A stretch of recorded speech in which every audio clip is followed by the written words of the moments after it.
This class would be really, really great for, recovery or just those days where you feel like you want to move your body, but maybe don't have the most energy to do, something more high intensity. So with that being said, I would recommend that you have something that's going to give you a little bit of height. So that could be yoga blocks. I don't have those available currently with me right now. So I'm going to actually utilize a small stool here, which you can do as well. If you want to place your mat up against a couch, that'll do the trick, right? We're just using something to support our hands throughout some of these movements so that we can give ourselves the right height to really do these movements the most effectively. So with that being said, I'm going to start out actually sitting on the stool. You're welcome to sit on the floor, maybe on your knees, or even do this part standing if that feels good for you. You can start with your feet a bit wider than your hips. We're going to stack up the forearms, just one on top of the other, roughly in line with your heart. Then, when you're ready, you're going to start to send those forearms up, just allowing the front of the rib cage to slide up off of your hips. And then you're going to start to circle those arms around, just allowing your head and rib cage to fall through the center of your legs, allowing the back of the neck to lengthen. And you're going to continue this circle all the way up to the left, allowing the heart to lift through center as you arrive at the top, and then continue circling in this direction.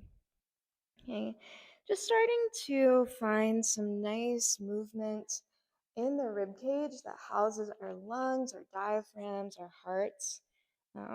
Diaphragm is that primary muscle of respiration, our breath. So I'm going to make sure that we're giving it nice, nourishing movement so that it is able to help us breathe and expand to our full capacities.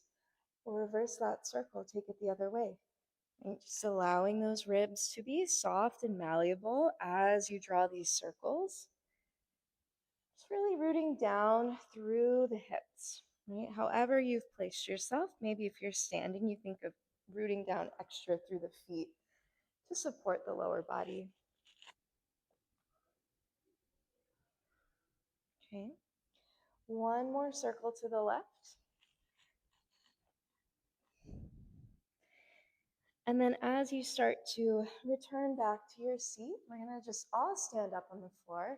Again, feet are going to be wider than the hips with a soft bend in the knees. You're going to take your fingertips up to the tops of your shoulder heads. And from here, you're going to think of this left elbow here, scooping down as you bend your knees a little deeper, like it's trying to scrape towards the floor. And as it comes up to the top, you're going to sweep that right elbow back behind you. Look up at that left elbow and find a twist. And then you're going to take that to the other side. Left elbow scrapes down. That right elbow sneaks forward. You look up at the right elbow, you find a rotation. Okay. And again, just allowing the head and neck to be soft as you're transitioning from side to side. You'll start to feel some really, really nice rotation in that spine as you arrive at the top of the shape. Maybe just extending that line from your elbow here all the way through your torso down to the front of your hip. And some nice length for that psoas. We'll do that for two more here. Right, always feeling like you can adjust your range of motion as needed. Okay. And then after you arrive at the top, just go ahead and soften your arms down.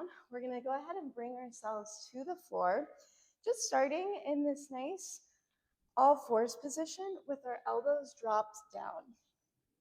Now, I'm going to have the palms slipping up towards the sky just to encourage a little bit more rotation in the upper arms, external rotation.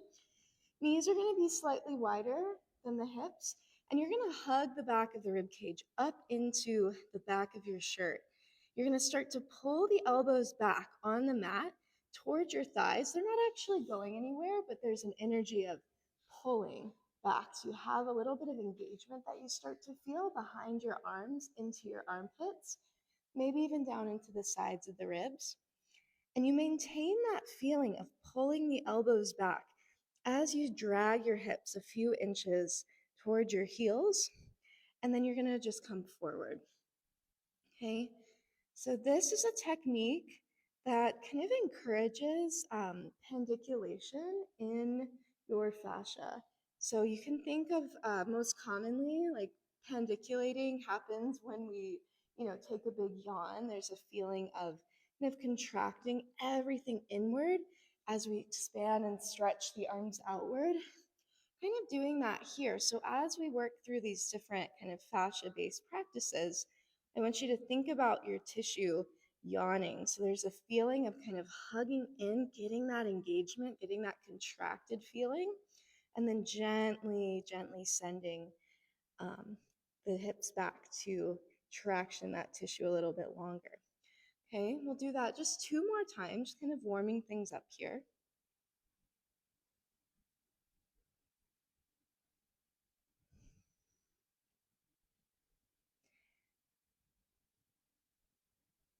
And then when you come back to center, I want you to just go ahead and press on up to hands and knees. We're going to take just a little kind of swirly cat-cow, just allowing your head and your tailbone to draw big, big circles. And as you're doing this swirly cat-cow, I want you to just notice maybe more of the movement coming into the rib cage, right? So we know our head and tail likely have a lot of nice movement that they are able to achieve. Sometimes that middle part of the spine now gets a little left behind, can become a little rigid. So I want you to get really curious in these circles. See if you can find some deep, deep articulation, some movement from deep inside the rib cage. And then reverse those circles, right? Allowing the ribs to come forward towards the mat and then pulling them up towards the ceiling as they circle around. Allowing the head and the tail to just follow as more of an afterthought. For 2.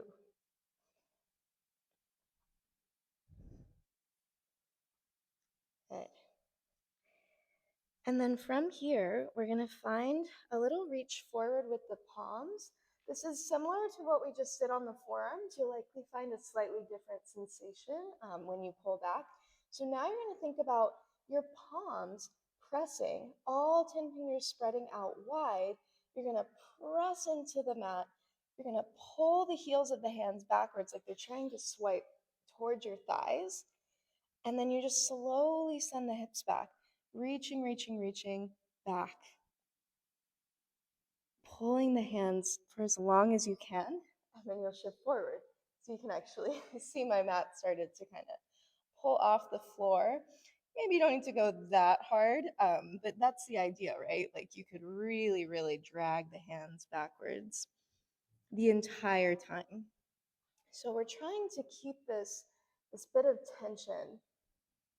As we get longer and longer, it's going to be more difficult to maintain that feeling of hands dragging back, right? And that's where you want to almost crank it up just a little bit more and just seeing if you can get into these places where your tissue is more lengthened while still being able to maintain some level of engagement, right? And that's going to allow us to work through ranges of motion in a more sustainable way and not do, harm to our joint structures.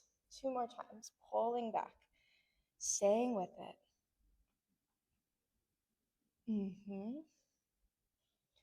One more time.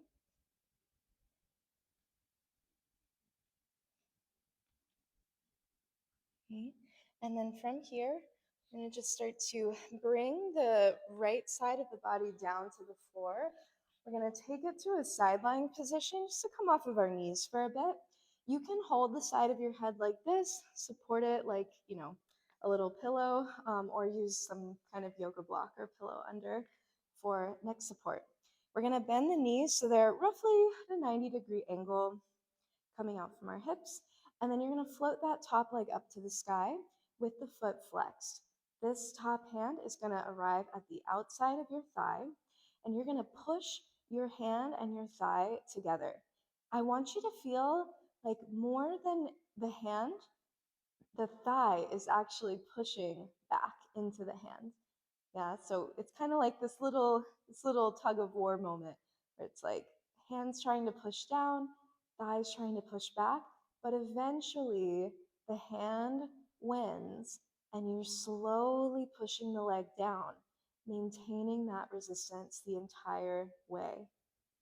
Okay, and then you just float up nice and easy to come back to the top.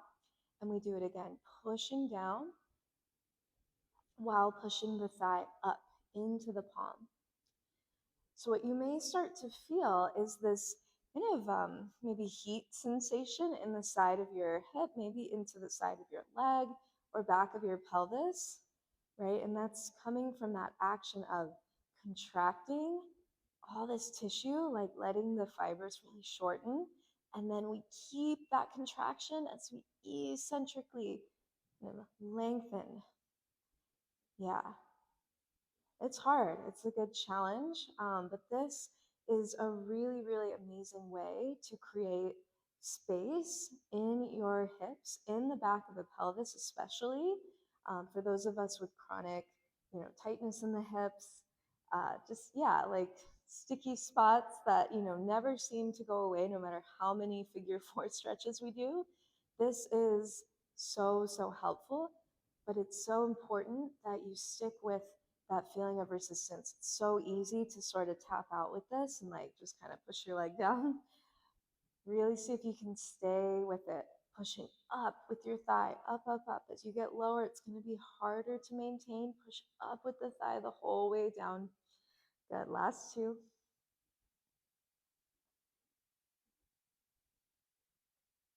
Good. One more time. And then you give that hip a rest. We're going to take it up to our all fours position just very briefly. Now is the time you can grab your blocks, your stool, whatever you had to give yourself some height. We're going to step that left leg forward when you're working. So I have my hand on this stool. If you have blocks, you'll have one hand on each block. We have a nice lift through our spine. What we're going to do now is address this hamstring space. You're going to lift up the toes of that left foot. You're going to drag that heel into the floor. So feel like you are pushing the heel past the floor to whatever is below the floor, wherever you are. I'm in a tall building, so we're trying to push that heel to the first floor. As we pull the heel back, we're going to draw the hips back and find this nice sensation all through the back line of the leg. Now, it's very important for this, in order to do what we're trying to do here, that you maintain the heel, not only pushing down, but pulling back like we're trying to grab all of this tissue and slowly lengthen the hips back, right? There's a moment where I could just sort of lose the resistance and like go into this land, right? We miss out on a lot of good stuff when we just kind of bounce into the end range of motion. There's actually a lot of really interesting stuff going on in your body in those in-between spaces. So in between the space where you start the stretch and get to the end of your stretch, I want you to stay in that kind of middle area, that gray area, right? Other hand can, again, be supported, be up. I like to put a hand back here, back of my thigh, just so I can truly feel, even if I don't have a lot of sensation there, that this hamstring region is contracted as I pull the heel and the hips back. Okay? I am someone with a lot of hypermobility. Sometimes it can make things difficult to sense. It's difficult to sense when things are actually working in the body. And if you can relate to that at all, it's very helpful to use something like your hands that have a lot of, sensory feedback and touch these areas of your body as you're working through to really feel kind of what the heck is happening back there. Okay, one more time. Pull back, reach back, think of that tissue yawning, open and lengthening. Beautiful. From here, We're going to take that same leg and just extend it out to the side. I'm going to take this facing forward, and you can have your blocks under your hands for this, but you don't need a ton of height. I'm going to take that left leg out to the side. You can have a soft, soft micro bend in the knee, very tiny. The back foot is tucked under, so toes are going to tuck. And then you're going to think about your inner thighs pulling toward one another, like you were just hugging them in towards center. And you're going to keep that feeling like your left foot's trying to pull towards your right knee, and your right knee is trying to pull towards your left foot as you draw the hips down and back. Okay? So we're maintaining, again, that feeling of resistance. We're imagining how, our tissues can slide and glide, right? And moving in a way that encourages this slide and glide. Fascia, there's a lot of value in thinking about, opposition, push, pull, expand, contract. So, as we're stretching, in air quotes, we want to think about this quality of expanding tissue inward and then elongating out as we kind of hold that energy close to center. It's really, really good for sustainable mobility work. Right, last one. Now, when we come forward again, you can untuck the back toes. We're just going to send that left arm up high to the sky, peeling the hand off the mat, spreading through the fingers. And then you're going to carve that hand under, threading the needle, rotating to the right. And then again, we inhale, lengthen up. We exhale as you carve under. Maybe you think of pulling that left foot in towards your right inner thigh, just a hair. Inhale, open, expand. And exhale, thread, feeling the left ribs coming down as the right ribs come high. Last two.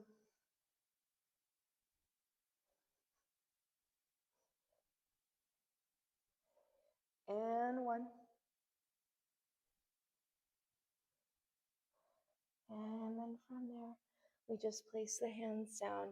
We step that left shin in. We go ahead and bring ourselves down to the left side. Go ahead and find that side lying position, supporting your head however you need to. We're going to bend at the knees, bend at the hips, flex through those feet. We're going to start to lift up that top thigh.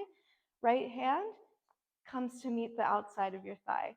You push your leg up into your hand. Feel how things start to kind of kick on.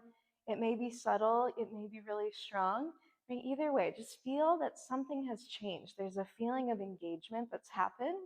You keep that feeling as your hand eventually wins and slides the leg down. Keep pushing up with the thigh the whole entire way. Don't let it stop at the end. Try to keep it and then float up. Okay. So this is one of my go-tos, right? Secret hack for just hips that feel more free, less restricted. And in a way that feels very, very, very sustainable. Like I'm doing, work to kind of restore the function of a pelvis that's been very, very compressed over the years due to life, this is a way to get space, to get opening in a part of the body that really, really, really needs it for most all of us. So just think as you're doing this, right, there's moments where the sensation is high. It's tricky. Just think about how this is creating space and expansion through the outside of your pelvis, through the back of your sacrum.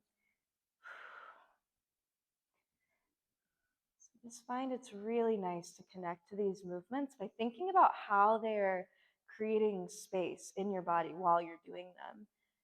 I find personally it just helps to, accelerate the benefits. As present as you can be. Right? Think about creating spaciousness the whole time. Ooh, oh my goodness. Okay, relax that leg. We're gonna press it up. I'll face the other way. You're going to take your, again, prop of choice or height. We're going to take that right leg forward. You're going to sit into it a little bit. You're going to flex the toes up, heel pushes down, pulls back. Maybe hand on the back of the thigh if you need. We keep pushing down, pulling back as we draw the hips behind us. And there's a moment, there's probably a strong temptation when you get to a certain point to kind of lose the resistance and do this. I'm not saying it's a wrong thing to do. Nothing's really wrong. Like, no movement is inherently bad. But what we're trying to do is achieve this restoration of healthy fascia, especially here. This is a big part where there's a lot of restriction usually for many of us. And that comes from many things. A lot of us have hyperextension in the knees. We may be kind of living in a place where we're pressing back into this area a lot, and scar tissue has kind of formed in response to that, right? There could be numerous reasons, but this is an area that often doesn't get that length, that eccentric length, right? It doesn't often get that in our movement practices because we're so tempted to kind of skip over it to get this outward appearance of having a straight leg. Like, in this moment right now, we don't care about the leg getting straight. It's all good if there's a little bit of a bend. The goal is to maintain the energy, the contraction as we lengthen sit bone here away from the heel. And if it gets straight while doing that, that's awesome. But that's not like the final end goal. Last two.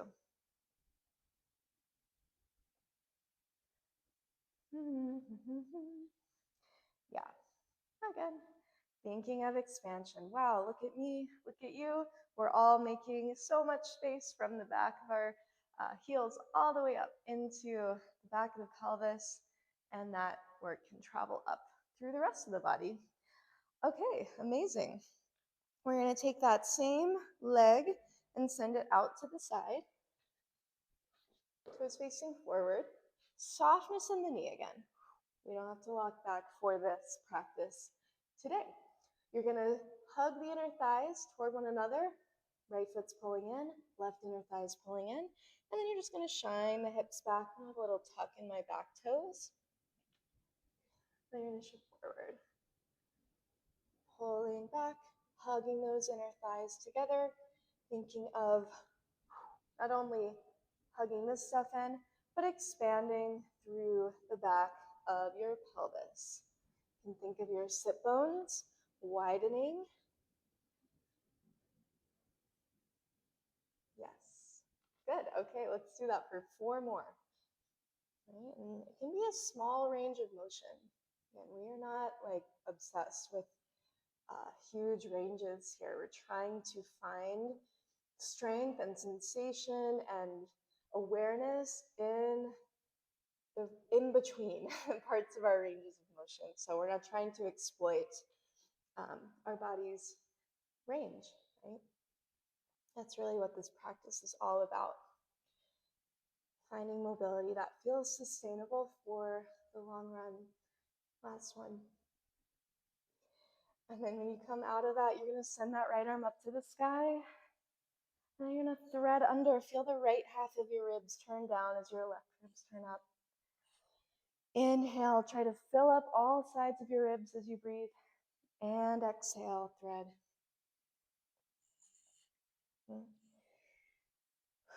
Spreading through the fingers, allowing your ribs to turn with freedom. Okay, last 2.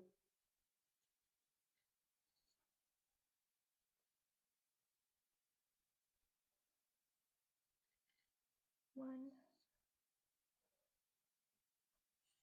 Okay, amazing. We're gonna work just a little bit more. You can do this final kind of set here, seated up on like a small block if you prefer. I'm gonna do it just flat on the mat here. And we're gonna do now is bend the left knee, so it's just resting on the floor. We're going to place that right foot next to us with a little bit of external rotation, knees pointing up towards the sky. Then we're going to take that right elbow, bring it to the inside of your right knee. We're going to take the left hand and place it to the back of your wrist. From here, we're going to press the elbow and the inner knee kind of in toward one another. That right hand, the one here, that is the left hand is behind the wrist. The right hand is going to be the one swiping backwards. You kind of imagine that right hand pushing towards the wall behind you. You're going to keep that right hand pushing towards the wall behind you, and the left hand is going to eventually win. You're going to keep that feeling of right hand pressing up as you gently turn and spiral your right hand down towards the floor. And you just relax to return. Okay, so it's this feeling of resisting as the upper part of your arm here spirals inward. And you can let your head tilt a little to the left to kind of expose this right trap, right side of your scalenes, right? All this good stuff we're grabbing onto.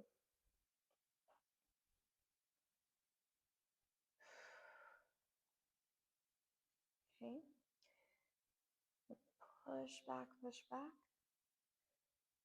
Rotate with that resistance of the right hand, trying to swipe up.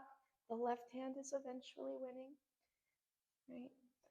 We're feeling this inward spiral of the upper arm. It's turning inward and it's spreading all of this great stuff, right? You may even feel this into the shoulder blade on that right side, and that's also great.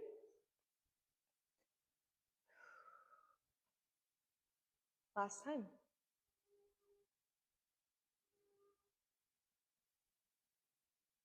And relax. Okay.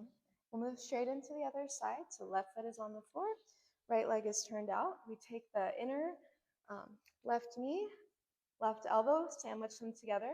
The left hand is essentially doing this the whole time. The right hand comes behind onto the wrist. You're gonna push that left hand backwards to create some resistance. The right hand swipes down and it eventually wins. You can either turn your head, you can kind of tilt the left ear up.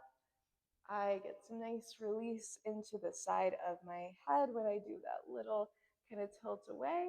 But again, you can play within the parameters of maintaining that resistance of the left hand pushing back as the right hand pulls you down.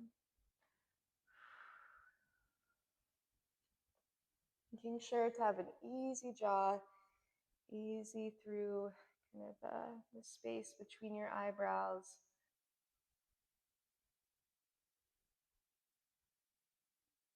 Nice.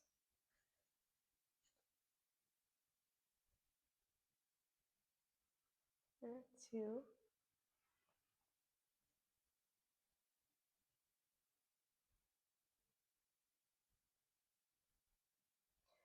Beautiful. And then from here, we're going to just roll ourselves into a nice all fours position. Just to finish out here, go ahead and tuck the toes under. You're going to drive the hips up and back, just piking into a little downward dog position. And then I just want you to take an easy walk back with your hands, just coming towards your feet here.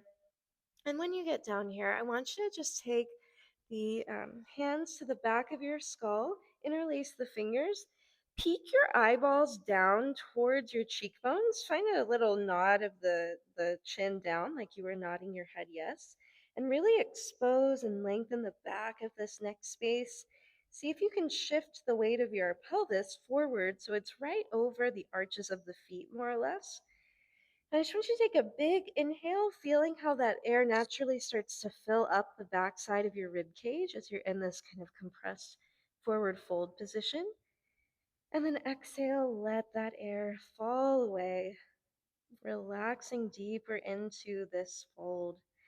You'll allow your hands to just hang heavy towards the floor. And you'll try to keep your pelvis over the feet as you slowly roll up. Start to pull the tailbone to point down towards the floor. Start to stack your pelvis upright, your ribs upright, your head on top of all of your spine, and then that will conclude our little flow for today, right? Please let me know if you have any questions. I know some of this work, if it's new, can be a little tricky to figure out, so I'm always happy to provide further information, explanations, and I'll see you next time.